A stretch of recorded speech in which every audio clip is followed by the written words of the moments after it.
পানি খান।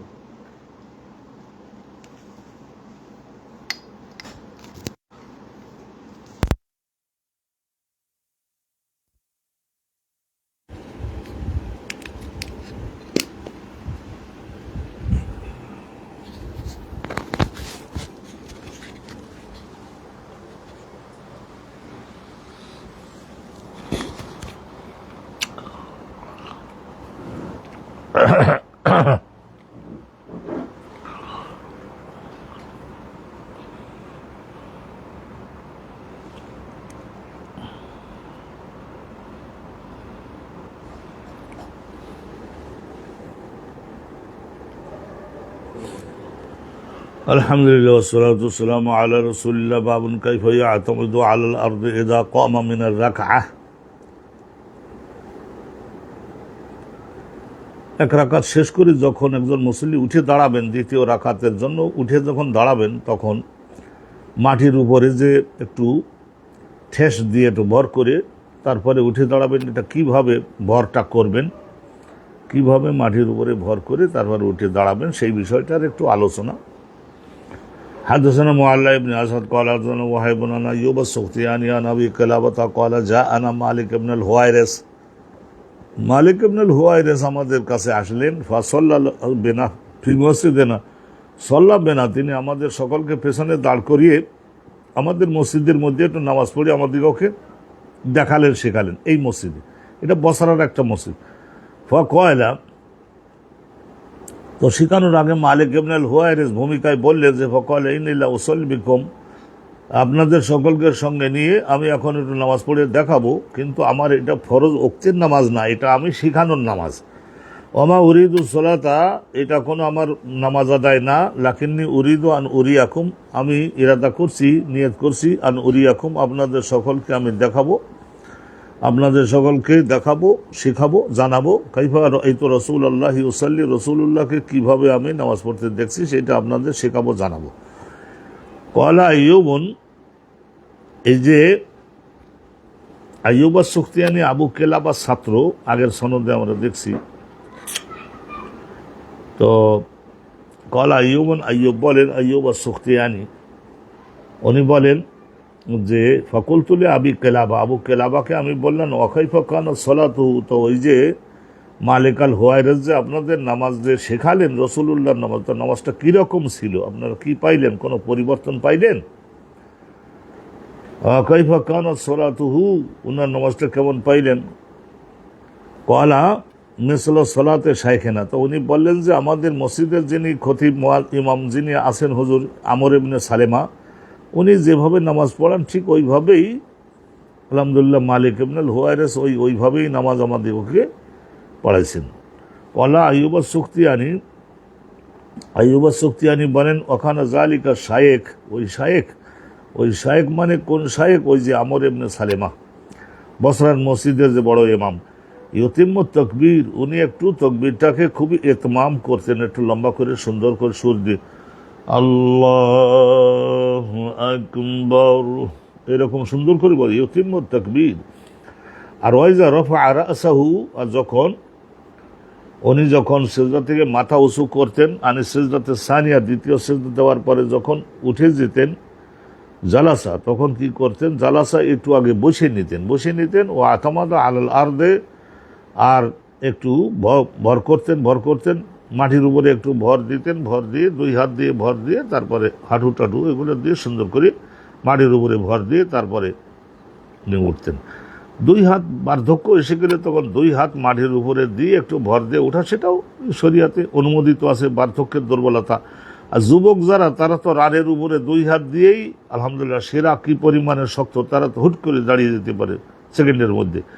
ও আতামাদা আলাল আর্দ, মাটির উপরে উনি কি করতেন? একটু ভর করতেন, তাইলে আলহামদুলিল্লাহ এ করতেন। সুম্মা কমা, তারপরে দাঁড়াতেন। তা এখানে হেডিং ছিল যে কাইফা ইয়া আতামিদু আলাল আর্দে, মাটির উপরে দুই হাত দুই পাশে। তো ওই একটু মাটির উপরে ভর দিয়ে তারপরে দাঁড়িয়ে যাওয়া, সেটা শরীয়ত সম্মত হবে। মাটির উপরে ভর দিয়ে দাঁড়ালে নামাজের কোনো ক্ষতি হবে না। দাঁড়াতে তো হবে, দেহ তো দুর্বল হয়ে গিয়েছে বার্ধক্যজনিত কারণে। তাইলে মাটির উপরে একটু ভর দিয়ে, দুই হাতের উপরে ভর দিয়ে, মাটির উপরে ভর দিয়ে দাঁড়ালে তাতে কোনো সমস্যা নাই। এইটা আর এইটা মালিক ইবনুল হুয়াইরিস উনিও যেভাবে দেখালেন, আর আমর ইবনে সালিমা বসরার বড় মসজিদের বড় ইমাম সাহেব উনিও একই দেখালেন। তো মাটির উপর ভর দিয়ে দাঁড়ানো যাবে, এইটা আপনারা জানলেন।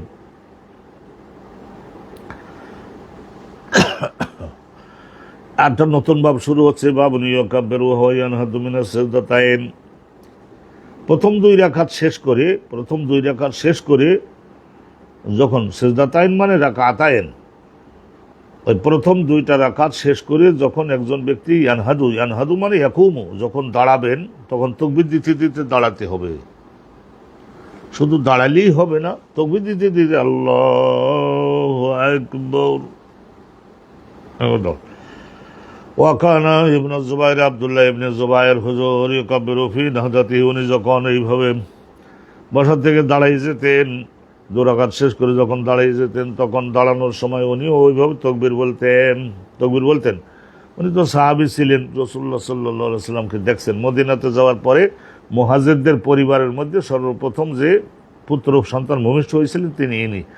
হাদাসানা ইয়াহইয়া ইবনে সালেহ, حدثنا يحيى بن امام بخاري والاستاذ يحيى بن صالح قال حدثنا فلاح بن سليمان عن سعيد بن الحارث قال صلى لنا ابو سعيد الخدري।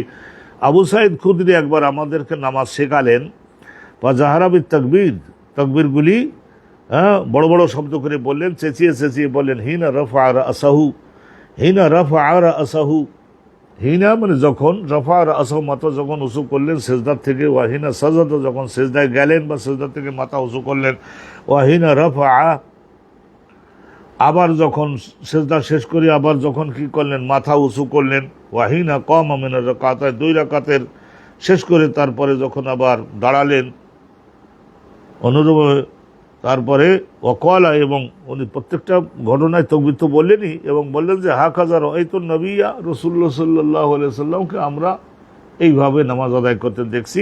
প্রত্যেকটা তাকবীর বলিষ্ঠ কণ্ঠে, বলিষ্ঠ আওয়াজে আলহামদুলিল্লাহ, আল্লাহ শ্রেষ্ঠত্বের ঘোষণা। তাইলে কি হলো, দুই সিজদা শেষ করে যখন দাঁড়াবে তখন তাকবীর বলতে হবে বলিষ্ঠ আওয়াজে। এটা আমরা শিখলাম এবং জানলাম। আর একখানা হাদিস এইভাবে শুনে নিন। হাদাসানা সুলাইমান ইবনে হারবিন ক্বালা হাদাসানা হাম্মাদ ইবনে যায়েদ ক্বালা হাদাসানা গায়লান ইবনে জারীর আন মুতাররিফ ক্বালা সাল্লাইতু আনা ওয়া ইমরান ইবনে হুসাইন। উনি বলতেছেন যে মুতাররিফ আর ইমরান ইবনে হুসাইন এই দুইজন বলছেন যে আমরা দুইজন নামাজ পড়ছি সালাতান খালফা, আমরা দুইজন নামাজ পড়ছিলাম হযরত আলী ইবনে আবি তালিবের পেছনে মুক্তাদি হয়ে। আচ্ছা, ভালো। ফাকানা ইজা সাজাদা কাব্বারা, যখন সিজদায় যান, হযরত আলীর কথা বলছেন যে যখন তিনি সিজদায় যেতেন আল্লাহু আকবার বলে সিজদায় যেতেন, ওয়াইজা রাফা মাথা যখন উঁচু করতেন আবার সিজদা থেকে তখন কাবাত আল্লাহু আকবার বলে, ওয়াইজা নাহাদা মিনার রাকাত, দুই রাকাত শেষ করে আবার যখন দাঁড়াতেন তখন আল্লাহু আকবার বলতেন। ওয়ালাম্মা সাল্লামা, যখন সালাম ফেরাতেন, আখাযা ইমরানু, সালাম যখন উনি ফেরালেন, হযরত আলী যখন সালাম ফেরালেন, তখন হযরত ইমরান ইবনুল হুসাইন আমার হাত ধরলেন। ফাকাল, আর মন্তব্য করলেন যে লাকাদ সাল্লা বিনা হাযা, এই যে হযরত আলী তিনি আমাদের সকলকে নিয়ে নামাজ পড়ালেন, এমন একটা নামাজ যে নামাজ প্রকৃতপক্ষে রাসূলুল্লাহর নামাজ, রাসূলুল্লাহর পেছনে আমরা ঠিক এইভাবেই নামাজ পড়ছি।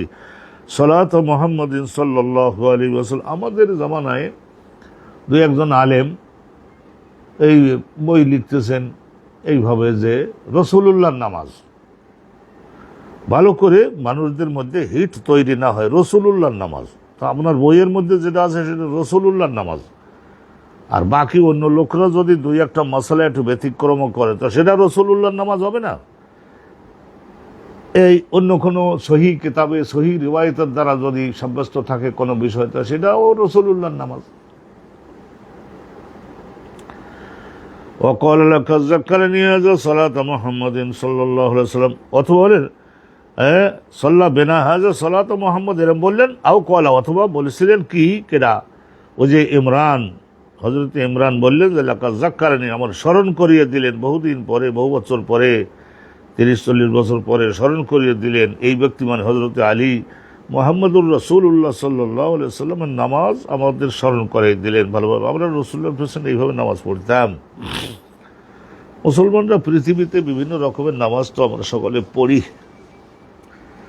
সুন্নাতুল জুলুস তাশাহুদের মধ্যে যখন বসবেন তখন বসাটার রাসূলুল্লাহ সুন্নাত ভিত্তিক বিধানটা কিরকম, সুন্নাতুল জুলুস, তাইলে দেহের অবস্থাটা তখন কিরকম হবে, সুন্নাত মানে আইন বিধান কি বসার। ওখানে উম্মুদ দারদা একজন সাহাবিয়া, উম্মুদ দারদা। তো উম্মুদ দারদা দুইজন ছিলেন, একজন হলো সুগরা, উনি তাবিঈ ছিলেন, ওনার হুজাইমিয়া নাম ছিল। আর একজন ছিলেন উম্মুদ দারদা কুবরা, উনি সাহাবী ছিলেন, খায়রা ওনার নাম ছিল। খায়রা, তো ইনি সে খায়রা সাহাবিয়া। ওয়াকানাত উম্মুদ দারদা তাজলিসু ফি সালাতিহা, উনি নামাজ পড়বার সময় বসতেন জালসাতার রাজুলি, পুরুষরা যেভাবে বসে ওইভাবে বসতেন উনি। বাম পাটা ওরকম পাতাইয়ে দিতেন, তার উপরে নিতম্বটা রাখতেন, আর ডান পাটা এরকমভাবে এই আঙুলগুলোকে কেবলার দিকে বাঁকাইয়ে দিয়ে তারপর ডান পাটা এরকম উঁচু করে রাখতেন। তাজলিসু ফি সালাতিহা জালসাতার রাজুলি ওয়া কানাত ফকিহা, ইনি বলছেন যে ইনি ফকিহা ছিলেন। ফকিহা মানে নামাজের জাহেরি বাতেনি মাসাইলের বিষয়ে যিনি বিশেষ বিজ্ঞ এবং প্রাজ্ঞ, আর কি বলে ফকিহা বলা হয় না, ফকিহা ছিলেন। পুরুষরা যেভাবে বসে ওইভাবে উনি বসতেন। আবার অন্যান্য হাদিসের বর্ণনায় পাওয়া যায় যে মহিলাদের বসা আর নামাজের মধ্যে পুরুষদের বসার মধ্যে হালকা পাতলা কিছু কিছু পার্থক্য রয়েছে। তা সেগুলি শাখা প্রশাখা, সেইগুলির দ্বারা তো আর নামাজের কোনো ক্ষতি হবে না। আয় আল্লাহ তাআলা, এটা হেডিং শুনলাম, এখন হাদিস খানা শুনুন। হাদাসানা আব্দুল্লাহ ইবনে মাসলামা আন মালিকিন, আব্দুল্লাহ ইবনে মাসলামা আন মালিকিন আন আব্দুর রহমান ইবনে আল কাসিম। এই যে দেখেন আব্দুর রহমান, তার বাপের নাম কাসিম, তার বাপের নাম হলো মোহাম্মদ ইবনে আবু বকর। মোহাম্মদ ইবনে আবু বকর হযরত আবু বকর সিদ্দিকের আর এক ছেলে ছিল না, এক ছেলে ছিল তো হলো আব্দুর রহমান, আর এক ছেলে ছিল মোহাম্মদ। মিশরের গভর্নর হয়েছিল, যে হয়ে তো কি বিপদে না পড়ল।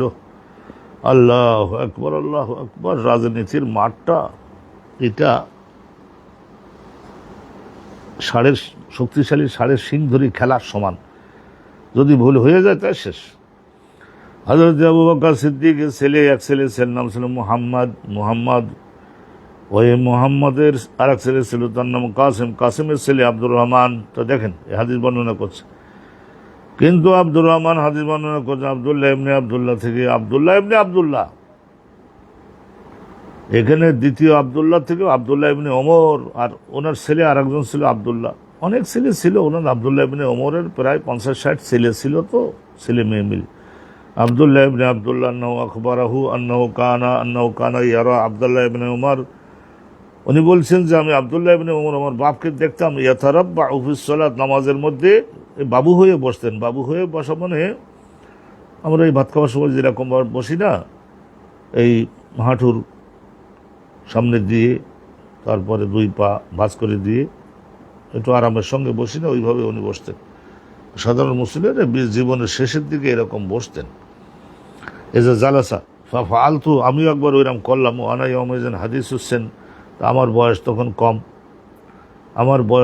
কম, তো আমিও ওনার মতো বসলাম। ফানাহানি আব্দুল্লাহ ইবনে ওমর, আব্দুল্লাহ ইবনে ওমর দেখে নামাজের পরে আমার নিষেধ করে দিলেন, বলে তুমি বসো না। ও কলা ইন্নামা সুন্নাতুস সালাত, নামাজের মধ্যে বসার সুন্নাত আইন নিয়ম হলো এই, আন্তুন সেবা রেজালা কালি ওমনা, ডান পাকে ওই গোড়ালি সহ উঁচু করে রাখতে হবে। তুসান্নি আলী উসরা, বামটাকে পাতাই দিতে হবে, এরম ওর উপরে নিতম্ব রেখে বসতে হবে। ফকল তো ইন্না কথা ফালুজ আলিকার, আপনি তো এরম বসলেন, বাবু হয়ে বসলেন। তো বলছে যে আরে আমার এখন বয়স হয়েছে না, আমার এই দুই পা, আমি যদি ওইভাবে বসি এরা সহ্য করতে পারবে না, আমার দেহটা মোটা হয়ে গেছে, সহ্য করতে পারবে না, বার্ধক্যজনিত দুর্বলতা, সেই জন্য আমার এই ব্যাধি এবং অসুখ দুর্বলতার কারণে আমি এরকম বসতেছি। তুমি তো যুবক মানুষ, তুমি বসবা, ওই নিয়মে বসতে হবে তোমাকে।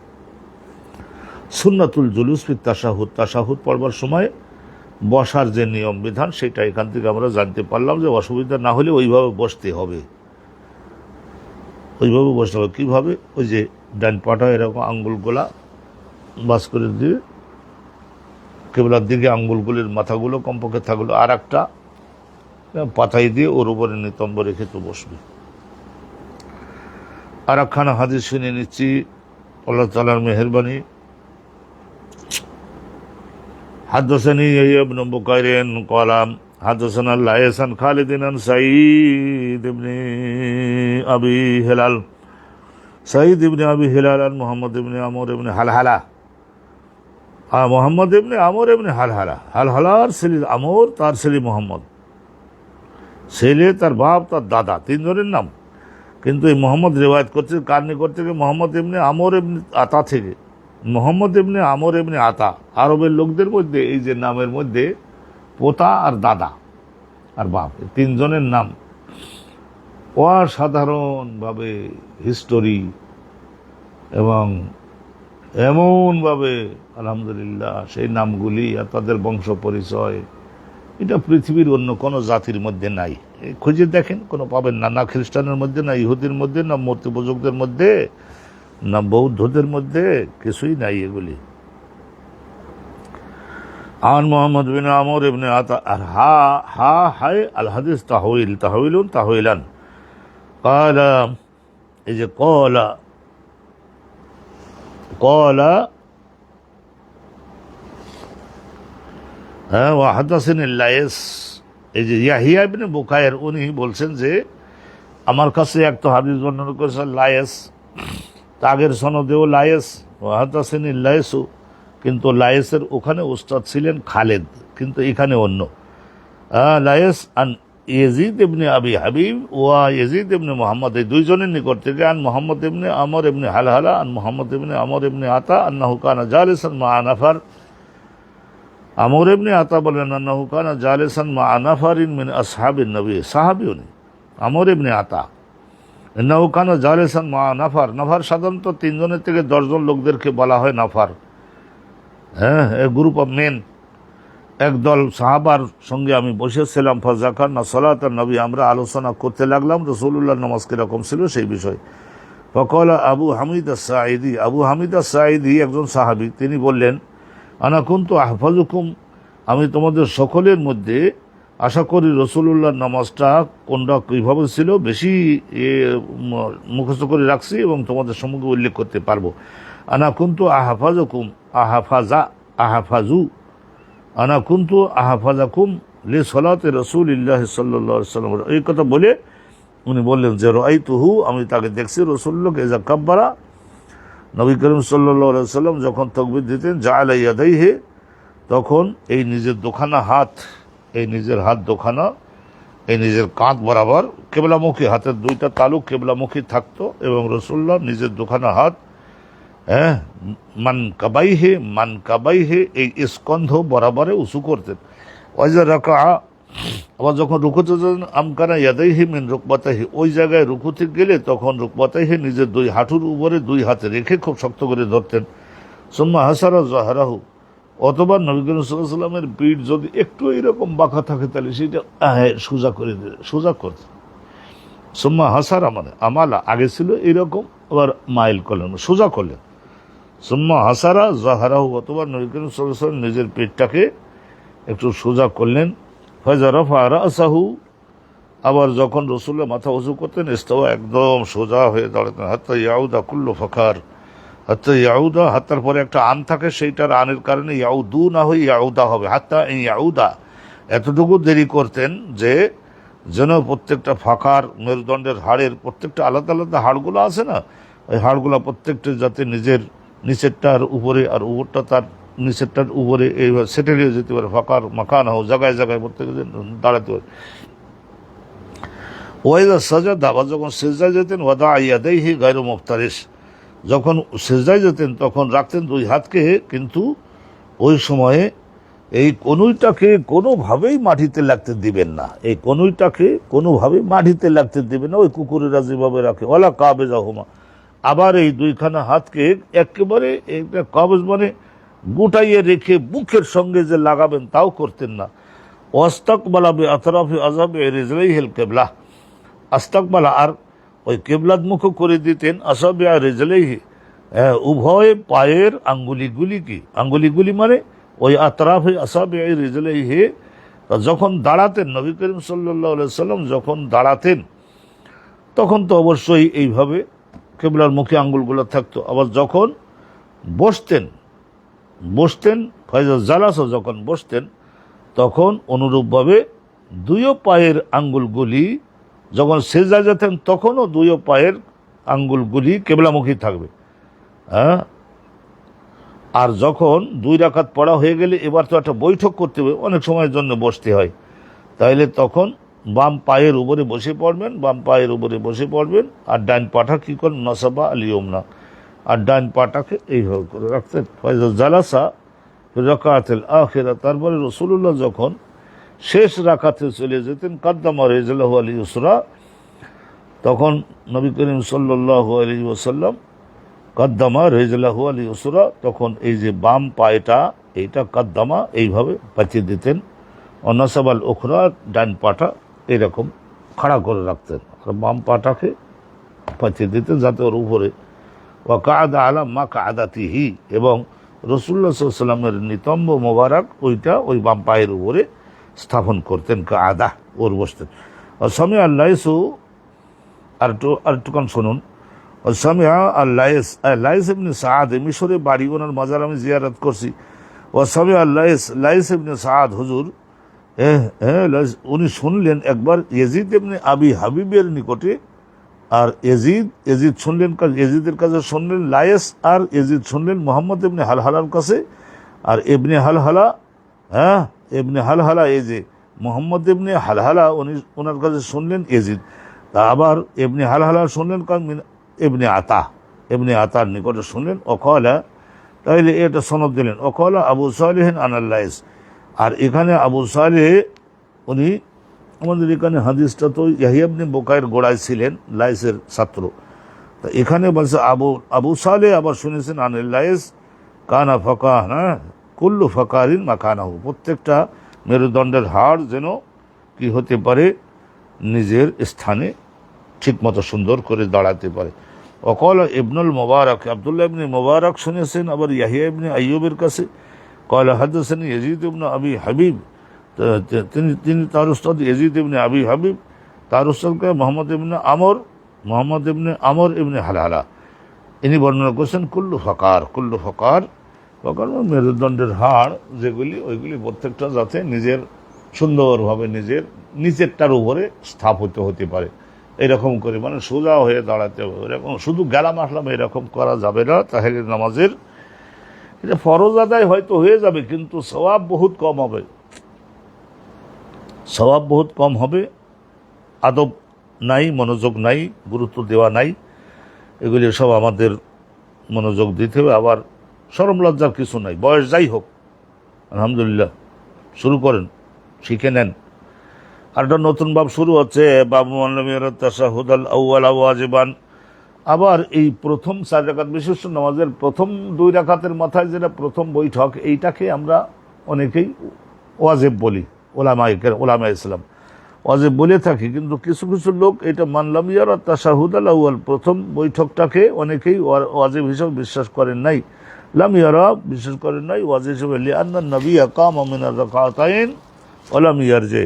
দলিল কি দিচ্ছেন, এই যে নিশ্চয়ই রাসূলুল্লাহ সাল্লাল্লাহু আলাইহি ওয়াসাল্লাম 2 রাকাত নামাজ পড়ে বসবার কথা, কিন্তু না বসে দাঁড়াই গেছেন, কিন্তু দাঁড়াই যাওয়ার পরে যখন মনে হলো, তো মনে হওয়ার পরে বা কেউ মনে করেই দিল, তারপরে আবার রাসূলুল্লাহ আবার ওই বসার দিকে আর ফেরত যান নাই, তো বোঝা গেল যে এটা ওয়াজিব না, ওয়াজিব হলেও তো আবার ফেরত যাইতেন। আর শেষে অবশ্য রাসূলুল্লাহ সহসেজদা 2টা দিয়ে দিতেন, তাইলে বোঝা গেল যে প্রথম বৈঠকটাও গুরুত্বপূর্ণ। অন্যথায় সহসেজদা দিয়ে, আমরা তো বলি সহসেজদা দেওয়া তখনই ওয়াজিব হবে যখন একটা তর্কে ওয়াজিব হয়, ওয়াজিব যখন ছুটে যায়। রাসূলুল্লাহ যখন প্রথম বৈঠক বাদ যাওয়ার কারণে, তাই এখানে বলা আছে না, যদি অর্ধেক উঠে থাকে তাইলে বৈঠকের দিকে ফেরত যাবে, আর যদি অর্ধেকের বেশি হয়ে গিয়ে থাকে তাইলে দাঁড়াক, কিন্তু শেষে ঘাড় চাড়ামি তো আর করা যাবে না, আর শেষে আবার ওই ডাইনবারে সালাম ফিরাইয়ে তারপরে আবার সহজ সেজদা দুটো তাকে দিতেই হবে। তাইলে আল্লাহ বলেন যে মাফ করে দিলাম, কারণ হলো ওয়াজিব ছুটে গেছে, ফরজ তো আর ছুটে নাই। এইটা দলিল রাসূলুল্লাহ সাল্লাল্লাহু আলাইহি ওয়াসাল্লামকে জানানোর পরেও রাসূলুল্লাহ আবার বৈঠকের দিকে ফেরত যান নাই। এই হাদাসানা আবুল ইয়ামান ক্বালা আখবারানা শুআইব আন আয-যুহরি ক্বালা হাদাসানা আব্দুর রহমান ইবনে হুরমুজ মাওলা বনি আব্দুল মুত্তালিব। এই যে সব হাদাসানি আব্দুর রহমান ইবনে হুরমুজ মাওলা বনি আব্দুল মুত্তালিব ওয়া ক্বালা মাররাতান। তাইলে এখানে আব্দুল মুত্তালিবের বনি আব্দুল মুত্তালিব বলতে রাসূলুল্লাহ সাল্লাল্লাহু আলাইহি ওয়াসাল্লাম এর দাদারা ওনার 4 ভাই ছিলেন। 4 ভাইয়ের মধ্যে এক দল ছিলেন ওই আব্দুল মুত্তালিব, একজন ছিলেন তার বংশধরকে বলা হয় বনি আব্দুল মুত্তালিব। আর ছিলেন হাশেম, তা বনু হাশেম। আর একজন ছিলেন নওফেল, তো বনু নওফেল। এইভাবে রাসূলুল্লাহর বাপদাদারা ওই 4 ভাই ছিলেন, দাদারা। আর বাপেরা, রাসূলুল্লাহর বাপেরা তো ছিলেন, বাপসাসারা ছিলেন 10 ভাই। তো 10 ভাইয়ের মধ্যে রাসূলুল্লাহর বাপ তো আব্দুল্লাহ, রাসূলুল্লাহর বাপ হলো আব্দুল্লাহ। আর এক চাচা এই যে হামজা, আবু তালিব। একজন ছিল হারেস, আরেকজন হাকাম, আর একজন ছিল এইভাবে নবী পাক সাল্লাল্লাহু আলাইহি ওয়াসাল্লামের আব্দুল উজ্জা। ওই যে আবুল আহাব ইসলাম কবুল করে নাই, তো 7-8 জনের নাম বলেই দিলেন। আরও 2 জন ছিলেন, কিতাবের মধ্যে সিরাতে ইবনে হিশাম নামক কিতাবের মধ্যে আছে।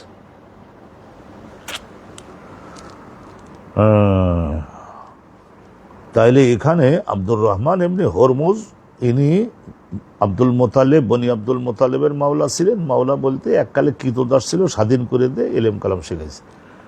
ওয়াকাল আমার মাঝে মাঝে বলতেন মাওলা রবিআ ইবনে আল হারিস। রাসূলুল্লাহর ওই বাপদাদাদের মধ্যে একজন ছিলেন হারেস, রবিআ ইবনে আল হারিস। রাসূলুল্লাহ নিজের তো আর কোনো ভাইটাই ছিল না, সেই জন্য এই যে চাচাতো ভাইটাই তাদের খুব খেদমত করতেন রাসূলুল্লাহ। আদর যত্ন, বিয়ে শাদী, দেওয়া খাওয়া দাওয়া, এই চাকরি বাকরি সব দিতেন রাসূলুল্লাহ। আয় আল্লাহ! তো রাসূলুল্লাহর ওসিলায় মক্কা মদিনার লোকেরা জবাই করা পশুর কাঁচা চামড়া যারা খেয়েছে তাদের সকলের মহা মহা মহা মহা কোটিপতি, জগতের শাসনকর্তা আল্লাহ বানাই দিলেন না তাদেরকে নবীর ওসিলায়। তাইলে রাসূলুল্লাহকে অবলম্বন করলে জগৎ হবে, কিন্তু হালালভাবে নিতে হবে। হালালভাবে নিতে, পরিষ্কার কথাবার্তা। হারামভাবে নিলেই সঙ্গে সঙ্গে সব ধ্বংস, সব শেষ। একজন মুসলমান টাকা দিয়েছে কি করবার জন্য? মাদ্রাসার তালিবে ইলমদেরকে খাওয়ানোর জন্য। তালিবে ইলম খাওয়াই দেন, আর সাহস করে পরিষ্কার করে বলুন যে শিক্ষকদেরও বেতন বাকি, এই বাবদেও কিছু টাকা দেন। তো তখন টাকা দিলে শিক্ষক বেতন নিতে পারবেন। হালাল হবে, রুহানি শক্তি বাড়বে। আলহামদুলিল্লাহ, এটা করে দেখুন। अगर यकीन है तो करके देखे।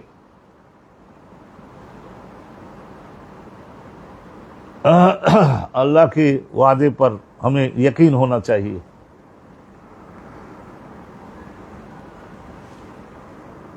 রসুলুল্লাহর বাপদাদারা একজন ছিলেন হারেস, হারিসের পুত্র ছিলেন একজন রবিয়া, নবী করিম সাল্লাল্লাহু আলাইহি ওয়াসাল্লামের চাচাতো ভাই রবিয়া।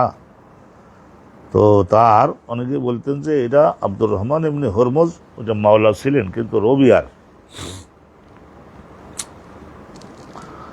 উনি রিওয়ায়াত করতেন না আব্দুল্লাহ ইবনে বুহাইনা ওয়া মিন আজদ। আব্দুল্লাহ ইবনে বুহাইনা আজদ গোত্রের, আজদে শানুয়া।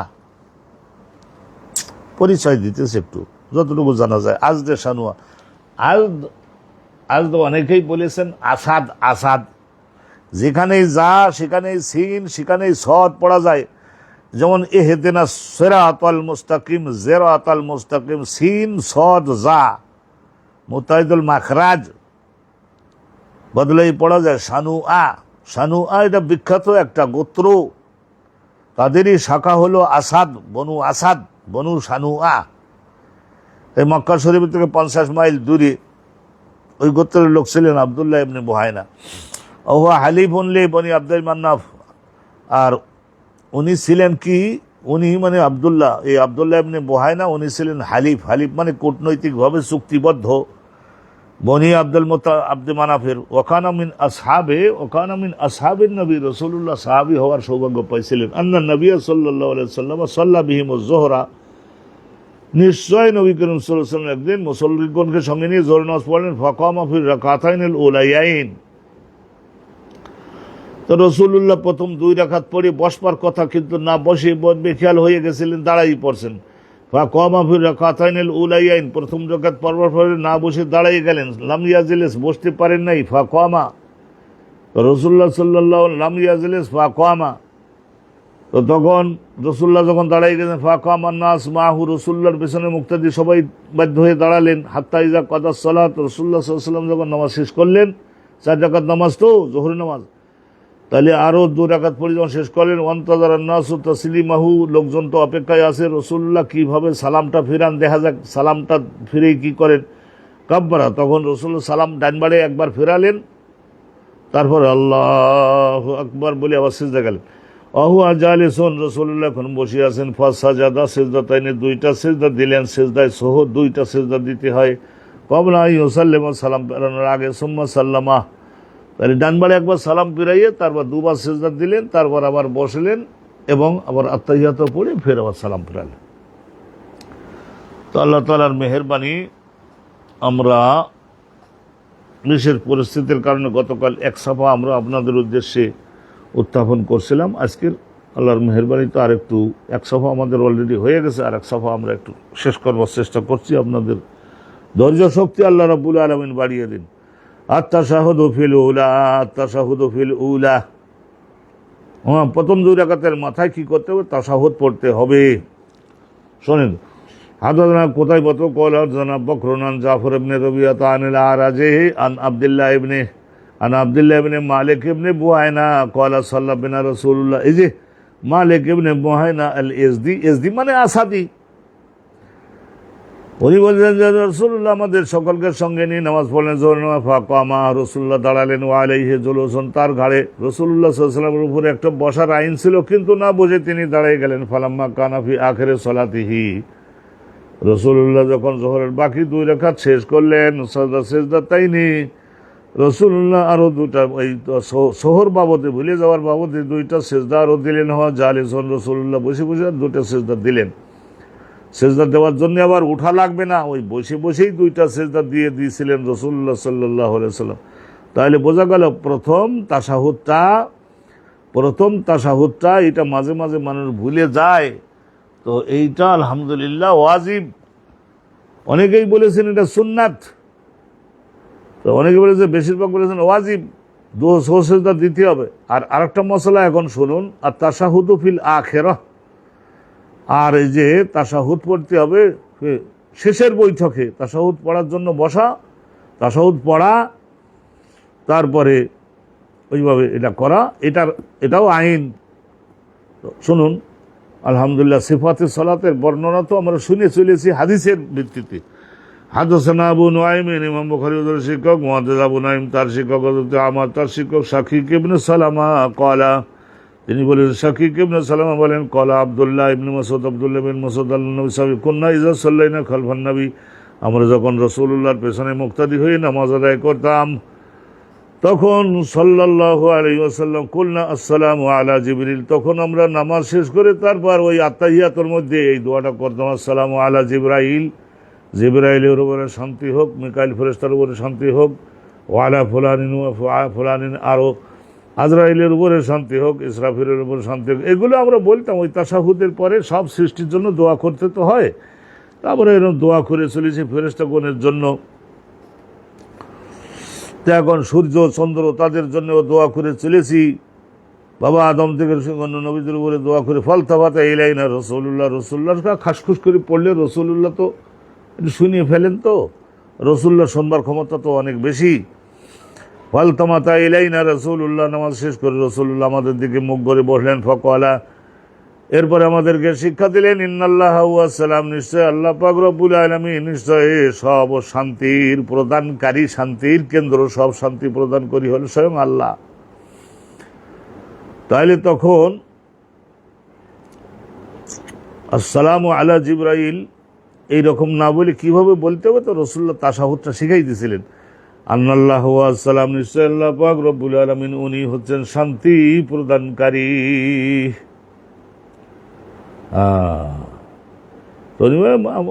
সাহাবার আরেকটা সামনের হাদিসে আছে আসসালামু আলাল্লাহ, আল্লাহ রাব্বুল আলামিনের উপরে শান্তি হোক, এইটা বলছিলেন ওনারা। তারপরে জিবরাইল ফেরেশতা থেকে শুরু করে 4 ফেরেশতারে দিয়ে জাহান্নামের ফেরেশতা, বেহেশতের ফেরেশতা সবারই শান্তি দিতেছে। রাসূলুল্লাহ বললেন ওয়াকাল ইন্নাল্লাহা হুয়া সালাম, আল্লাহই তো শান্তিদাতা, আর আল্লাহর উপরে আর শান্তি দেওয়া লাগে না, ওটা বলা লাগে না। ফয়জা সাল্লাহ, তখন তোমাদের মধ্যে কেউ যদি এইভাবে নামাজ আদায় করো ফলিয়া কোল, তখন এইভাবে ওই তাশাহুদের মধ্যে বসে এই কথাগুলা বলবা, আত-তাহিয়াতু লিল্লাহি ওয়াস-সালাওয়াতু ওয়াত-তাইয়্যিবাত। তো আত-তাহিয়াত, তাহিয়াত মানে আল ইবাদাতুল কাউলিয়া, ভাষার সাহায্যে যত আল্লাহর পছন্দের কথা বলা যায়, সমস্ত ভাষার সাহায্যে আল্লাহর পক্ষে বলা কথা সমূহ সব কিছু আল্লাহর জন্য। তারপরে বললেন সালাওয়াত, দৈহিকভাবে যত ইবাদত করা যায় সব কিছু আল্লাহর জন্য। অতএব মালের দ্বারা যত ইবাদত করা যায় সব কিছু আল্লাহর জন্য। তারপরে আল্লাহর ফেরেশতা তখন বলেছেন, আল্লাহ তখন বলেছিলেন আসসালামু আলাইকা, এরপরে রাসূলুল্লাহকে দিতে হবে, আল্লাহ দিয়েছেন আমরাও দিই। আসসালামু আলাইকা আইয়ুহান নবী ওয়া রাহমাতুল্লাহি ওয়া বারাকাতুহু, হে আমার নবী, আপনার উপরে আমি আল্লাহর শান্তি, আইয়ুহান নবী ওয়া রাহমাতুল্লাহ, আল্লাহর রহমত, আল্লাহর বরকত, এই সব কিছু আপনার মাধ্যমে আমি জগৎবাসীর কাছে বিতরণ করব। আসসালামু আলাইনা, রাসূলুল্লাহ সাল্লাল্লাহু আলাইহি ওয়াসাল্লাম তখন বললেন যে আমি একলা তো আর নিলে চলবে না, ইসলাম কায়েম করতে গেলে তো লক্ষ লক্ষ লোক জীবন দেয়। আসসালামু আলাইনা ওয়া আলা ইবাদিল্লাহিস সালিহিন, আল্লাহর দেওয়া শান্তি আমাদের সকলের উপরে হোক, আল্লাহ রাব্বুল আলামিনের সালেহীন নেক সকল বান্দার উপরে হোক। তো রাসূলুল্লাহ বললেন, হে আমার সাহাবাগণ, ফাইন্নাকুম ইযা কুলতুমুহা, তোমরা যখন এগুলি বলো, আসাবাত কুল্লা আবদিন লিল্লাহি সালিহিন ফিস সামাই ওয়াল আরদ, তাহলে আল্লাহর ওই শান্তিটা বন্টন হয়ে আল্লাহ রাব্বুল আলামিনের প্রত্যেক বান্দা, এই জগতে যারা জীবিত, যারা আখিরাতে চলে গেছে, সকলের কাছে পৌঁছে যায়।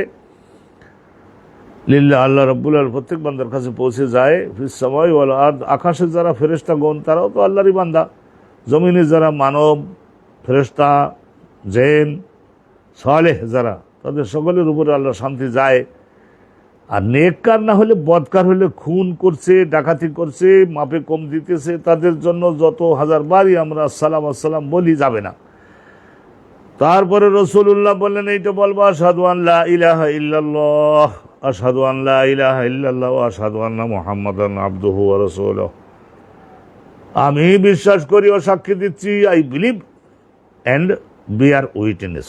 এই যে আমরা বলি না ইংরেজিতে, আমি বিশ্বাস করি, আই বিলিভ, বিশ্বাস করি, অ্যান্ড এক্সপ্রেস উইটনেস, এবং সাক্ষীটা আমি ঘোষণা করছি, দিলে যা আছে তাই ঘোষণা করছি। আল্লাহ ইলাহা ইল্লাল্লাহ, none has the right to be worshipped but Allah, আল্লাহ বাদে উপাস্য হওয়ার অন্য কেউ আর যোগ্য নয়।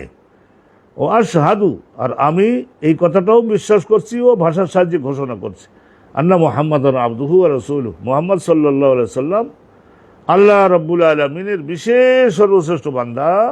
আল্লাহ তাকে যত নির্দেশ দিয়েছেন সব কিছুর আজ্ঞাবহ, তিনি সব বিধান তাকে মানতে হয়েছে, আর তিনি আল্লাহর বাণী বহন করে গোটা মানব জাতির কাছে সর্বশেষ রসুল হিসাবে পৌঁছে দিবেন, প্রচার করবেন, বাস্তবায়ন করবেন।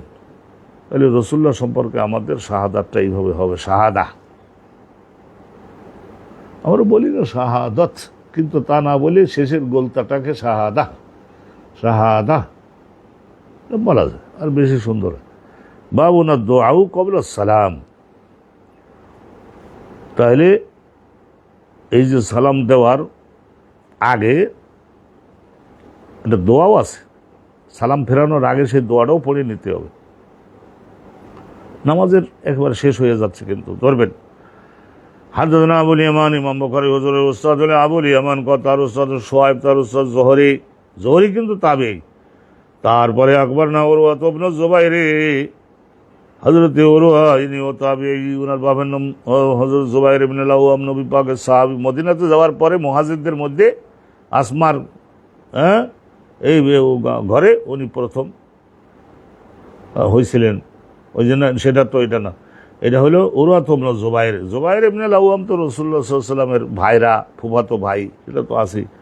কিন্তু ওনার এক্সেলেন্স হলো আবদুল্লাহ, ওইটার কথা বলতেছেন। আবদুল্লাহ ইবনে জুবাইর ছোট ভাই হলো উরওয়াত ইবনে জুবাইর, তাবে এইসব খালার কাছ থেকে রেওয়ায়াত করে আন আয়েশা তাজাউজিন নবী, রাসূলুল্লাহর স্ত্রী আয়েশা সিদ্দিকা থেকে, আখবারাত হু, আম্মাজান আয়েশা সিদ্দিকা অবহিত করেছেন তাকে মানে কাকে, ওই উরওয়াকে, আন্না রাসূলুল্লাহ কানা ইয়াদউ ফিস সালাত, রাসূলুল্লাহ সাল্লাল্লাহু আলাইহি সাল্লাম ফেরানোর আগে দোয়াটা পড়ে নিতেন, আল্লাহুম্মা ইন্নী আউযু বিকা, আল্লাহুম্মা ইন্নী আউযু বিকা মিন আযাবিল কবর, আল্লাহ আপনার কাছে মুক্তি চাই বাঁচবার জন্য, রক্ষা চাই, কবরের মধ্যে যারা জবাব ঠিক মতো দিতে পারবেন না তাদের তুলোধনা করা হবে, সেই শাস্তি থেকে বাঁচতে চাই, আউযু বিকা মিন ফিতনাতিল মাসিহিদ দাজ্জাল, আল্লাহ আপনার কাছে সাহায্য চাই, মুক্তি চাই মিন ফিতনাতিল মাসিহিদ দাজ্জাল। মাসিহ আপনারা শুনেছেন কিয়ামতের আগে ইহুদি শক্তি, খ্রিস্টান শক্তি, ইসলাম ধ্বংসকারী শক্তির সর্বোচ্চ ক্ষমতা সম্পন্ন নেতৃত্ব দানকারী যে ব্যক্তি, মহাদাজ্জাল, এর আবির্ভাব হবে। তার এক চোখ থাকবে না, এই কপালের এখানেও যেরকম কোনো গর্ত নাই ওইরকম একটা চোখের ওখানে গর্ত থাকবে না, একেবারে সমতল, এটেগোর মতো কপালের মতোই এরা হবে। আর দাজ্জাল শব্দের অর্থ হলো এই ধরনের, অনেকেই মনে করি আমরা যে দাজ্জাল মানে মহামিথ্যুক, তো একদিক দিয়ে তো ঠিকই আছে, মহামিথ্যুক তো অবশ্যই সে আল্লাহ না হয়েও আল্লাহ দাবি করবে, বলবে যে আমি আল্লাহর মতো ক্ষমতা রাখি, দেখো যে কোনো লোকের ডেকে মৃত্যুদণ্ড দিতে পারবে, মৃত্যু দিল, আর যে কোনো লোকের ডেকে আবার বলে দেখো মৃত্যু তো দিতে পারি, মৃত্যু না দিয়ে তারে বাঁচাই রাখলাম, তার মানে জীবন দিলাম তাকে। সে চিন্তা করেন এগুলি কোনো কথা? তবে এরা একটা গাল হবে, সেই গাল দিয়ে খাবে, নাকে দুই ছিদ্র আছে, দুটো চোখ আছে, দুটো কান না হলে শুনতে পারে না, তো এইগুলো সব বোঝা যায় যে এটা সৃষ্টি, কিন্তু সর্বোচ্চ ক্ষমতাবান এই একটা জিনিস। দাজ্জাল শব্দের শাব্দিক অর্থ হলো মুমাউয়ে, মেম ওয়াও আর হামজার পাশের হা, ছোট হা, মুমাউয়ে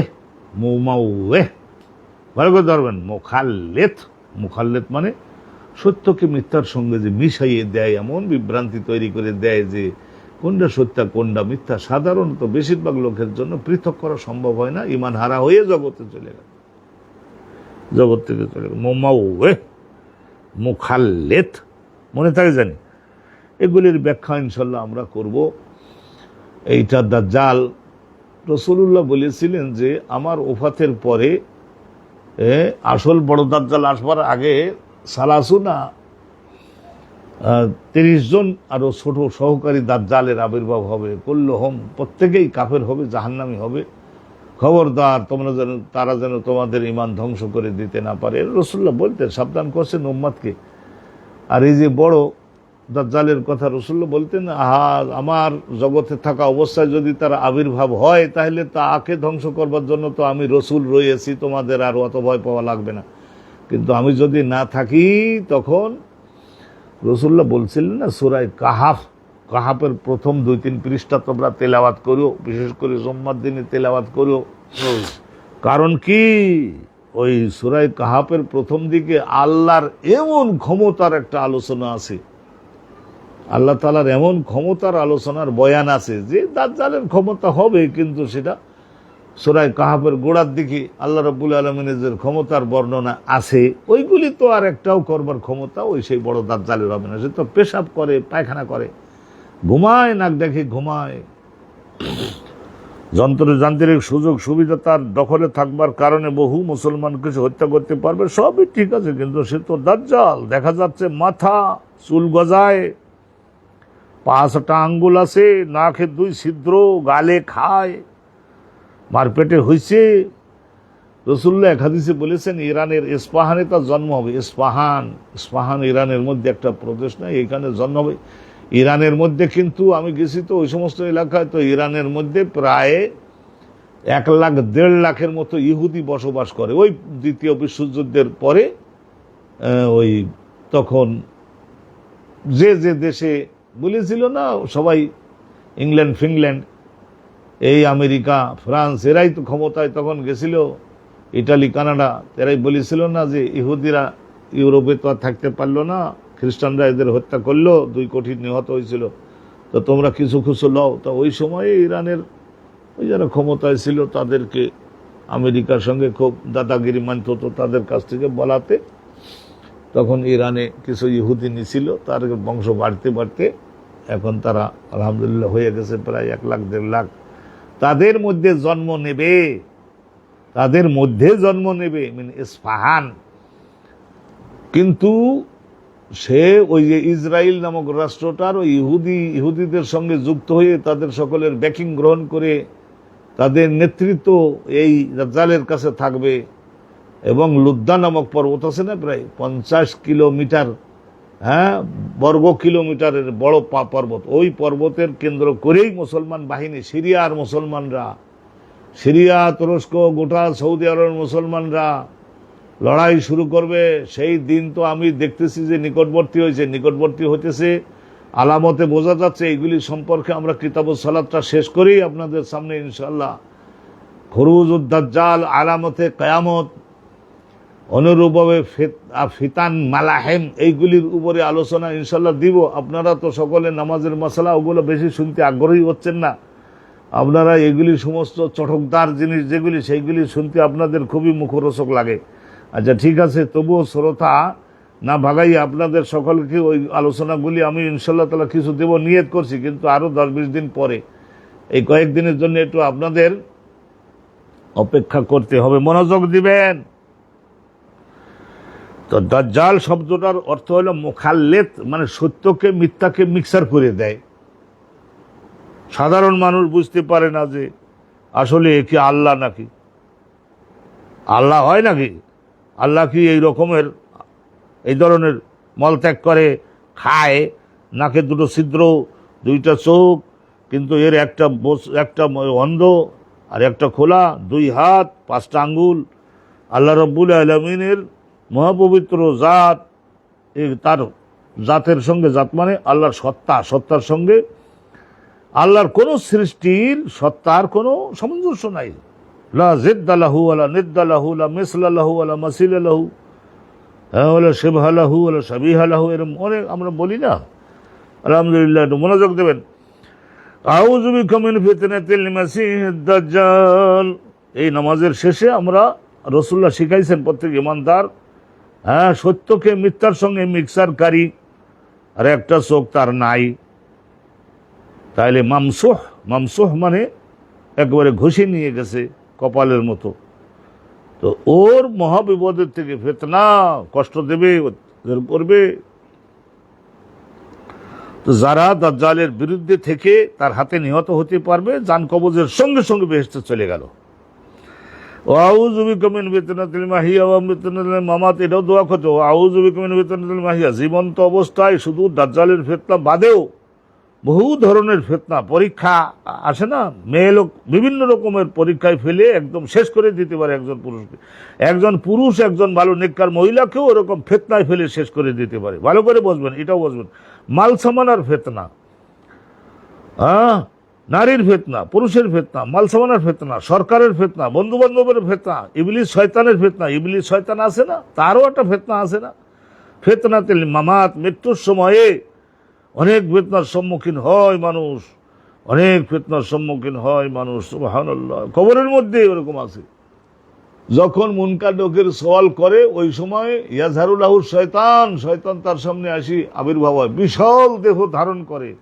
ওয়া ইউশিরু ইলা নাফসি, নিজের দিকে ইশারা করে বল, যখন বল মান রাব্বুকা, তোমার রব কে, তখন ইউশিরু ইলা নাফসি বলে, এই আমার দেখাইয়ে বল, হাজা হুয়া রব্বি, এই যে আমার রব, যিনি এইটাতে এসে গেছেন আমার বিপদে। যেই বলবে শয়তান ইবলিস আমার রব, সঙ্গে সঙ্গে তো জাহান্নামে সাব্যস্ত হয়ে গেল। ওয়া ফিতনাতুল মামাত, ফিতনাতুল কবর, আল্লাহুম্মা ইন্নী আউযু বিকা মিনাল মাআসাম। আর এই দোয়াও করতে হবে, এই যে এখানে বলছেন না, দোয়াও কবলা সালাম, সালাম ফেরানোর আগে এই সমস্ত দোয়াগুলো যারা জানে, মুখস্থ করতে পারে, তারা পড়ে নেবে। আর যারা না পারে তারা তো সাদাকাল্লাহুল আযীম, তারা ওই যেটা আমরা দোয়ায়ে মাসুরা পড়ি না, ঠিক আছে, ওইটাই পড়েন। আর একজন লোক আমাকে বলছিল কি জানেন, সে ইংরেজিতে এত দক্ষ, নাকে দাঁতের ফাঁক দিয়ে ইংরেজি ছাড়ে। সে বলতে যে হুজুর আপনি তো একজন আধুনিক মাওলানা, তো আপনি মাসালা কালাম একটু বের করতে পারবেন, এই সূরা ফাতিহা এবং অন্য সূরাগুলি একটু বাংলায় অর্থমর্মটা বলে যেতাম, আমরা তো আরবি ভাষা জানি না, ইংরেজিতেই বলতে, ওই জন্য অ্যারাবিক ল্যাঙ্গুয়েজ। তো আমি বললো তা আপনি বাঙালি পারসন, ইংরেজিতে পিএইচডি ডিগ্রি নিলেন, এগুলি করতে পারলেন। তা বলছে যে Bengali is our mother language.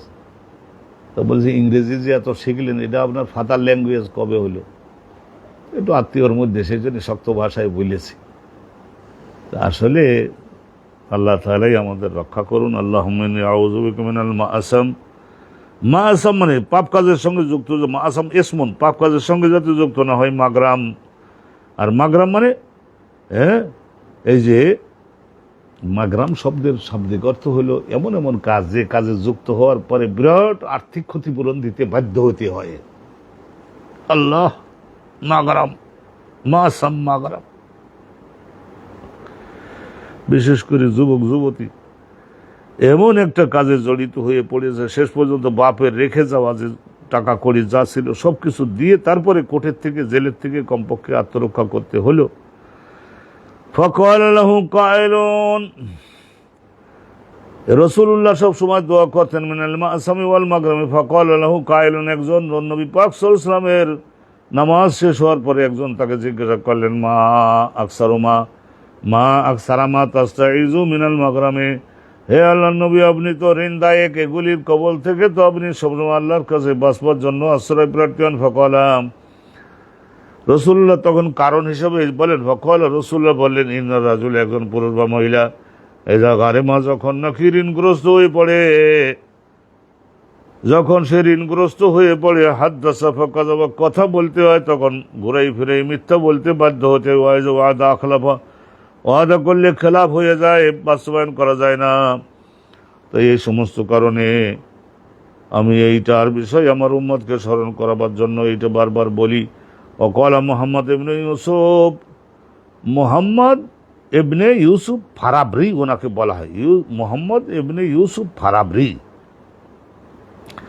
তো এই যে ইউসুফ ফারাবরি, উনি ইমাম বুখারী হুজুরের থেকেও রিওয়ায়াত করেছেন, ওনার কিতাবে ইউসুফ ফারাবরি বুখারী হুজুরের থেকেও রিওয়ায়াত করেছেন। আবার দেখেন এখানে বুখারী হুজুরও আবার মুহাম্মদ ইবনে ইউসুফ ফারাবরি ওনার থেকেও আবার রিওয়ায়াত করছেন। তাইলে হুয়া উস্তাজুহু ওয়া হাযা আইযান উস্তাজুহু।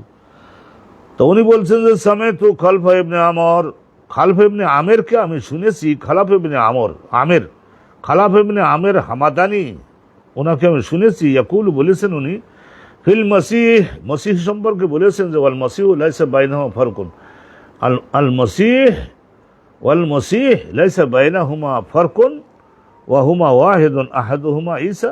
তো বলছে এই যে আমাদের ঈসা নবী, ইনাকেও বলা হয় মসিহ, আর এই যে দাজ্জাল বাহির হবে এও হলো মসিহ। তা এই আরবি দুটো শব্দ, এর মধ্যে কোনো পার্থক্য নাই।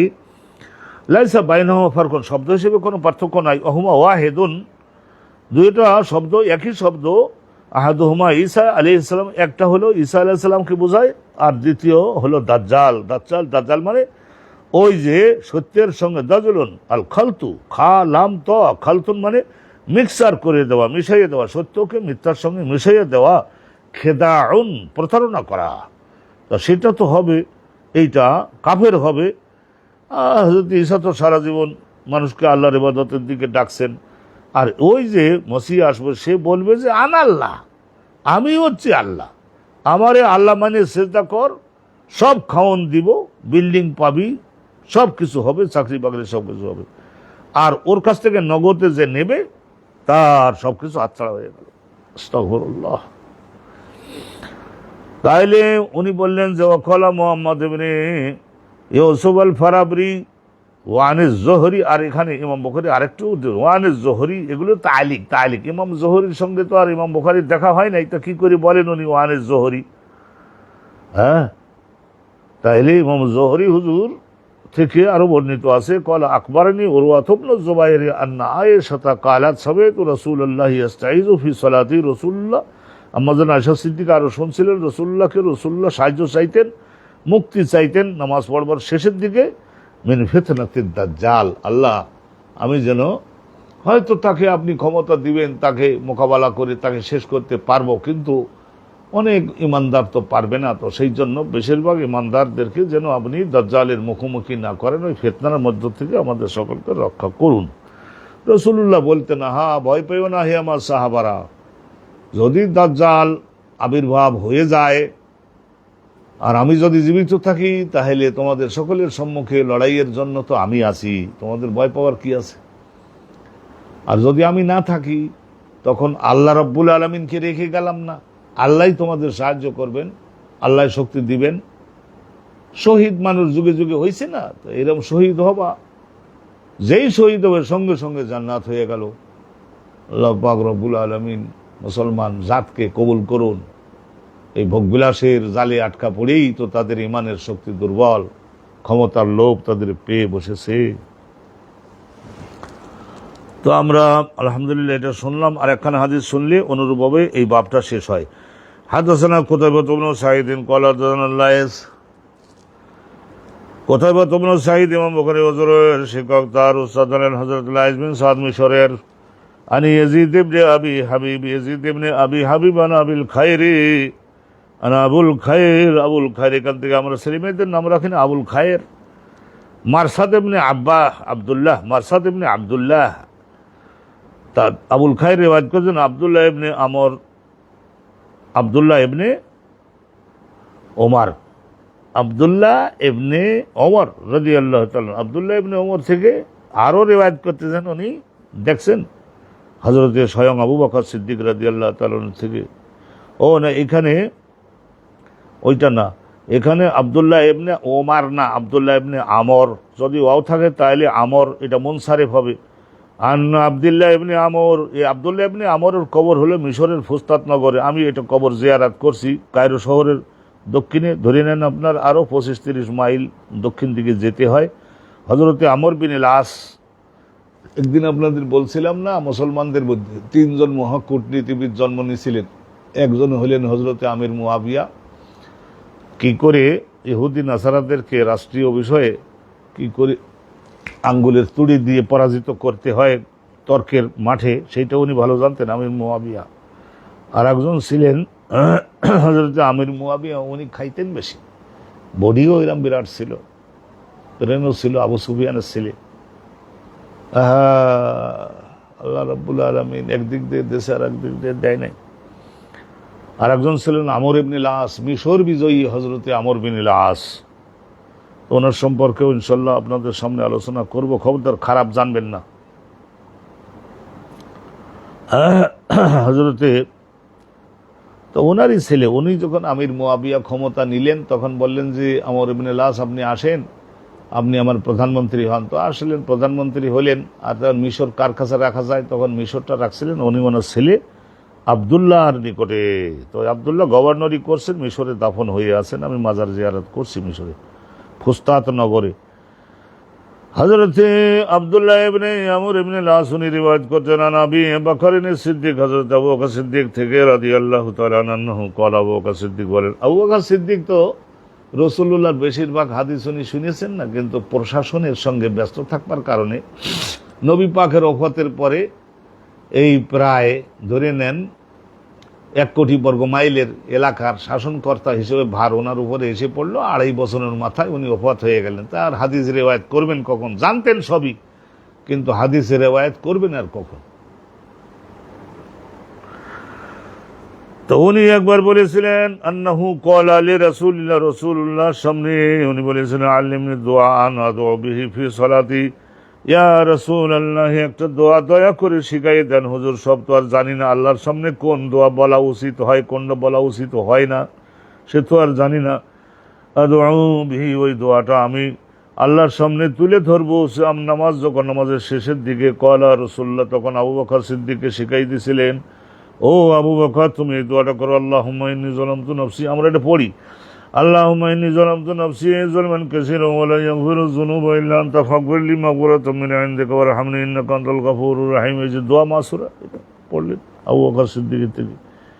আমাদের মতো গরিব মুসলমানদের জন্য নামাজের শেষে এইটা আমরা দোয়াটা পড়ে আলহামদুলিল্লাহ তারপরে আমরা সালাম ফিরাইয়ে দিই। আর এর আগে তো দরুদ শরীফ পড়ে নিতে হবে। দরুদ শরীফ না পড়লে কোনো ইবাদত আল্লাহর কাছে কবুল হয় না, আল্লাহর পর্যন্ত ঠিকানাবিহীন চিঠি যাবে। আর এই অল্প একটুখানি গেলেই আলহামদুলিল্লাহ আমরা শেষ করে দিচ্ছি। আল্লাহর মেহেরবানিতে আর 10 মিনিট আমাদের সামনে আছে, হাতে আছে। গতকাল তো আপনাদের একটু বিশ্রাম দিয়েছিলাম, আজকের আবার একটুখানি আপনাদের কাছে চাইয়ে নিচ্ছি। 52 মা ইয়াতাখায়্যারু মিনাদ দুআই বা'দা তাশাহুদে, তাশাহুদের পরে আত্তাহিয়াতু লিল্লাহি, ওইগুলোর পরে পছন্দনীয় এবং অনেক আনন্দদায়ক দোয়া। মা ইয়াতাখায়্যারু মিনাদ দোয়া, কোন দোয়াটা পছন্দনীয়, কিন্তু ওইটা পছন্দনীয় পড়বেন, কিন্তু সেটা ইমাম বুখারী হুজুর বলতেছেন যে এইটা পড়াটা সুন্নাত কিন্তু ওয়াজিব না, এটা মুস্তাহাব এবং এটা সুন্নাত হবে, সুন্নাত ওয়াজিব না, লাইসা বিওয়াজিবিন, ওই দোয়াটা পড়া ওয়াজিব না। তা শোনেন ভালো করে। আদানা মুসাদ্দাদুন ক্বালা আদানা ইয়াহইয়া আনিল আমাশি ক্বালা আদানা শাকীকুন আন আব্দুল্লাহ ইবনে মাসউদিন ক্বালা কুন্না ইযা কুন্না মা'আন নবী। আব্দুল্লাহ বিন মাসউদ বলছেন যে আমরা যখন আল্লাহর নবীর সঙ্গে থাকবার সৌভাগ্য পাইতাম ফিস সালাতে, নামাজের মধ্যে, কুলনা আসসালামু আলাল্লাহ, তখন ওই যে বলতেছিলাম আমরা না বুঝে এই দোয়া করছিলাম আত্তাহিয়াতুর পরে, আসসালামু আলাল্লাহ, আল্লাহর শান্তি হোক, আল্লাহর শান্তি হবে, করে আল্লাহ টিকে থাকুক, আল্লাহ রাব্বুল আলামিন ক্ষমতা বাড়ুক, এই সমস্ত অর্থ হয়, না বুঝে কইছে আর কি। কুলনা আসসালামু আলাল্লাহি মিন ইবাদিহি, আল্লাহর বান্দাগণের পক্ষ থেকে। আমরা অনেক সময় দেখা যায় যে রাজা বাদশাহ তাদের কাছে অনেক সময় ঈদের দিনে সালাম দিতে যায় না, তো ওই রকমেরই কথা। আমরা সকলে আল্লাহর সৃষ্টি, আল্লাহকে আবার সালাম দিচ্ছি, আমরা দিলাম আসসালামু আলা ফুলানিন জিবরাইল মিকাইল আজরাইল ইসরাফিল, জাহান্নামের রক্ষক জান্নাতের রক্ষক, তাদের উপরে সালাম দিতাম। আলা ফুলানিন ওয়া ফুলানিন ফাকালা নবী রাসূলুল্লাহ, শুনে তারা বললেন আর ইজতিহাদ করে গবেষণা করে আল্লাহরেও সালাম দিয়ে দিলে। তো তখন নবী করিম সাল্লাল্লাহু আলাইহি ওয়াসাল্লাম বললেন লা তাকুলু আসসালামু আলাল্লাহ, এটা আর কখনো বলবা না, ফা ইন্নাল্লাহা হুয়াস সালাম, কারণ আল্লাহ রাব্বুল আলামিন তিনিই তো সমস্ত শান্তির উৎস, সমস্ত শান্তির উৎস হলেন আল্লাহ পাক রব্বুল আলামিন। তোমরা আবার কোথায় সালাম পাইলা যে, তোমরা আবার কখন কোথায় সালাম পাইলা যে আল্লাহর দিয়ে আসতেছো। ওয়ালাকিন কৌলু, তোমরা বলতে পারো হে আমার সাহাবারা, আত্তাহিয়াতু লিল্লাহি ওয়াস সালাওয়াতু ওয়াত তাইয়্যিবাত, এই তাহিয়াত মানে ভাষার সাহায্যে যত ইবাদত করা যায়, গুণগান, আর দৈহিকভাবে যত ইবাদত করা যায়, আর্থিকভাবে যত ইবাদত করা যায়, সব কিছু আল্লাহর জন্য নিবেদিত। আসসালামু আলাইকা আইয়ুহান নবী, ও রাসূলের জন্য দোয়া করো, আসসালামু আলাইনা আইয়ুহান নবী, আসসালামু আলাইকা আইয়ুহান নবী ওয়া রাহমাতুল্লাহি ওয়া বারাকাতুহু, আসসালামু আলাইকা ইয়া আইয়ুহান নবী, এখানে ইয়া মাহজুব আছে, আসসালামু আলাইকা ইয়া আইয়ুহান নবী ওয়া রাহমাতুল্লাহি ওয়া বারাকাতুহু। তো তারপর আবার এটাও বলতে হবে আসসালামু আলাইনা, আল্লাহর শান্তি দিবেন, সেই শান্তি আমাদের মুসলমান সকলের উপরে হোক, ওয়া আলা ইবাদিল্লাহিস সালিহিন, আল্লাহর সালেহীন ইবাদতকারী বান্দাগণ সকলের উপরে হোক। এতে পুরুষ মহিলা, আরবের বাইরের সবার উপরে হলো, যারা জগতে আছে পরকালে গেছে সকলের উপরে। ফাইন্নাকুম ইযা কুলতুম যালিকা, তোমরা এগুলি যখন বলবা, তাহিয়াতু লিল্লাহি ওয়াস সালাওয়াতু ওয়াত তাইয়্যিবাত, আসসালামু আলাইকা আইয়ুহান নবী ওয়া রাহমাতুল্লাহি ওয়া বারাকাতুহু, আসসালামু আলাইনা ওয়া আলা ইবাদিল্লাহিস সালিহিন, ফাইন্নাকুম ইযা কুলতুম যালিকা, এগুলি যখন তোমরা বলতে পারলে, আসাবা কুল্লু আবদিন, আল্লাহর যত সৃষ্টি আছে সব সৃষ্টির উপরে ভাগ্যে পৌঁছে গেল, ফিস সময় আও বাইনাস সময় ওয়াল আরদ, আকাশ পৃথিবীর রাজ্যে যত সৃষ্টি আছে সবার উপরে যাবে ওটার অংশ। আশহাদু আন লা ইলাহা ইল্লাল্লাহ, আল্লাহ পাক রব্বুল আলামিনের সম্পর্কে এটা বলতে হবে, আশহাদু আন লা ইলাহা ইল্লাল্লাহ ওয়া আশহাদু আন্না মুহাম্মাদান আবদুহু ওয়া রাসূলুহু বলতে হবে। সুম্মা লিয়াতাখায়্যার মিনাদ দুআয়ে আ'জাবাহু ইলাইহি ফায়াদউ, তারপরে অবশ্য খুঁজে খুঁজে বাছাই করে নিবে নিজের জন্য ওই সমস্ত দোয়া, তার মনের মধ্যে যেগুলি আনন্দদায়ক এবং বেশি প্রয়োজনীয় মনে হবে সেইগুলি দোয়া করবে। ফায়াদউ, সেই দোয়াগুলি করবে। ওইটা নামাজের মধ্যেও করা যায়, সালাম ফেরানোর পরেও করা যায়। তো আলহামদুলিল্লাহ, আল্লাহ পাকের অফুরন্ত রহমত, এটা একটা জিনিস আপনারা শুনলেন। আর এই একটা লাইন, 1.5টা লাইন গেলেই আমরা পাতাটা উল্টাই দিতে পারি, 2 সভা হয়ে গেল। বাবুন মানলাম ইয়ামসা জাবাহাতাহু, কিন্তু নামাজ পড়বার সময় যে মসজিদের ধুলা লাগলো, আপনার কপালে নাকে লাগলো, জাবহা মানে কপাল, আনফুন মানে নাক। এখানে যে ধুলোবালি কিছু লাগলো, ফাঁকা মাটিতে পড়ছেন, সেখানে মাটিও কিছু লাগলো, তাহলে লাম ইয়ামসাহ, খবরদার নামাজের মধ্যে 14 বার আপনি মাথা, কপাল আর নাক এগুলি বারবার করে মুছতেছেন কেন? এই আল্লাহর সেজদার একটু ধুলোবালি নাকে লেগেছে তো মহাগৌরব। হাত্তা সল্লাহ, তাইলে এটা কি সেজদা টেজদা হয়ে নামাজ ফিনিশ হওয়ার আগ পর্যন্ত খবরদার খবরদার এই ধুলোবালি মোছবার চেষ্টা করবেন না, ওটা লেগে থাকতে দিতে হবে। এটা আমাদের গৌরব, এটা আমাদের পক্ষে সাক্ষী। তাইলে ইমাম বুখারী হুজুর বলেন, কয়লা আবু আবদুল্লাহ ইমাম বুখারী হুজুর বলছেন, এই অল্প যদি একটু হয়, অল্প একটু যদি হয় ধুলোবালি লাগছে, তাহলে সেইটা সেজদা দিতে যদি সমস্যা না হয়, তাহলে এটা মোছবার দরকার নাই। হ্যাঁ, আমি রাইতুল হুমায়দি হুজুর, ইমাম বুখারী হুজুরের একজন বিশিষ্ট উস্তাদ ছিলেন না, হুমায়দি হুজুর মক্কার খুব জগৎ বিখ্যাত আলেম ছিলেন। হুমায়দি হুজুরকে আমি দেখছি ইয়াহতাজু বিহাযাল হাদিস, এই হাদিসের দ্বারা তিনি হুজ্জাত মানে দলিল হিসেবে উল্লেখ করতেন। হ্যাঁ, কোন ব্যাপারে? আল্লাহ ইয়ামসাহা, একজন মুসল্লির জন্য না মোছামুছি করে বারবার, কপাল মোছবে না, ধুলোবালি লেগে থাকুক, ভালো, বরকত। তারপর নামাজ শেষ হয়ে গেলে রুমাল টুমাল থাকলো না থাকলো জামা কাপড়ে মুছে নেন, তখন আর ওইটা কপালের মধ্যে লাগাই রেখে 10 জনের ওখানে প্রদর্শনী করে লাভ নাই, এবার মুছে ফেলতে পারেন। আর যদি দেখা যায় যে সেজদা দেওয়ার সময় কপালের মধ্যে বিরাট একটা ঝিল জাতীয় একটু মোটা ছোলা বটাইয়ের দানের মতো খুব ধারালো এবং কপালের চামড়ায় লেগে আছে, ওই জায়গায় ভালোভাবে সেজদা দেওয়া যাচ্ছে না, তাহলে তখন হাত দিয়ে একটু সরিয়ে দিয়ে সেজদা দেওয়ার সুবিধা করে নেন, আলহামদুলিল্লাহ, সেটা তো আর নিষেধ হয়নি। কপালে ওখানে যদি লেগে থেকে থাকে, চামড়ার মধ্যে একটু কিছুটা ফুটি মতো গেছে বলে ওটাও সরাই দিতে পারেন, সেটা জায়েজ আছে। ধুলোবালির কথা বলা হলো। একখানা হাদিস শুনে নিচ্ছি। হাদদাসানা মুসলিম ইবনে ইব্রাহিম ক্বালা হাদদাসানা হিশাম বিন দুস্তওয়াই আন ইয়াহইয়া ইবনে আবি কাসির আন আবু সালামা আব্দুর রহমান বিন আউস ছিলে। তো উনি আবার ছাত্র ছিলেন আবু সাঈদ খুদরির। ক্বালা সাআলতু আবু সাঈদ খুদরি ফাক্বালা রাআইতু রাসূলুল্লাহ, তখন উনি বললেন, আবু সাঈদ খুদরির কাছে জিজ্ঞাসা করলে উনি বললেন যে আমি রাসূলকে দেখছি ইয়াসুদু ফিল মাই ওয়া তিন, নবী পাক কাদার উপরেও মাঝে মাঝে বৃষ্টির কারণে পানির কারণে মাটি কিছুটা ভিজে গেছে, ওর উপরে নবী সেজদা দিয়েছেন, একটু পানিও আছে, ওর উপরে সেজদা দিয়েছেন 3, আর এই কাদার উপরে সেজদা হাত্তা রাআইতু আসারা 3, সেজদা শেষ হয়ে যাওয়ার পরে মাটির একটু চিহ্ন কপালে নাকের মধ্যে লেগে আছে। ফি জাবাহাতিহি, নবী করিম সাল্লাল্লাহু আলাইহি ওয়াসাল্লামের কপালে লেগে আছে। তাতে রাসূলুল্লাহ তো মোছবার জন্য বেশি চেষ্টা করেন নাই, উদগ্রীব হন নাই। নামাজ টামাজ হয়ে যাওয়ার পরে যদি কোনো কাপড় থাকে তা সেটা খুলে আপনি কপাল মুছে ফেলতে পারেন, সুন্দর করে মুছে পরিষ্কার করে নেন, নাকটাকে মুছে, সেটাতে কোনো দোষ নাই। কিন্তু নামাজের মধ্যে ওইগুলি কাদা লেগেছে, পানি লেগেছে, ধুলা লেগেছে, সেইগুলি মোছবার জন্য বারবার আপনি ওইভাবে লেগে থাকবেন না, চেষ্টা করবেন না। আলহামদুলিল্লাহ, সম্মানিত দর্শক, সম্মানিত পাঠক, আমরা সিফাতুস সালাত, নামাজের মধ্যের কর্মগুলি কিভাবে শুদ্ধ পদ্ধতিতে বাস্তবায়ন করা হবে সে সম্পর্কে আলহামদুলিল্লাহ রাব্বিল আলামিন আমরা আলোচনাগুলি শুনলাম। রবিউল আউয়াল মাস চলছে, এর মধ্যে আমরা আল্লাহ পাকের অফুরন্ত রহমত আমাদের জন্য হোক, রাসূলুল্লাহর উপরে বিশেষ বিশেষ কতকগুলি জিনিসের আলোচনা আমরা একটু এই হাদিস শরীফ থেকেই আপনাদের সামনে উপস্থিত করব, আপনারা মনোযোগ দিয়ে শুনবেন। আল্লাহ পাক রব্বুল আলামিন আমাদের সৌভাগ্য নসিব করুন, নবী পাককে একটু জগৎবাসীর সামনে তুলে ধরবার ব্যাপারে আমরা যাতে একটু চেষ্টা করছি, আল্লাহ যেন দয়া করে তৌফিকও দেন, আর দয়া করে তিনি যেন কবুল মঞ্জুরও করে নেন। আজকের এই পর্যন্তই। আসসালামু আলাইকুম ওয়া রাহমাতুল্লাহি ওয়া বারাকাতুহু।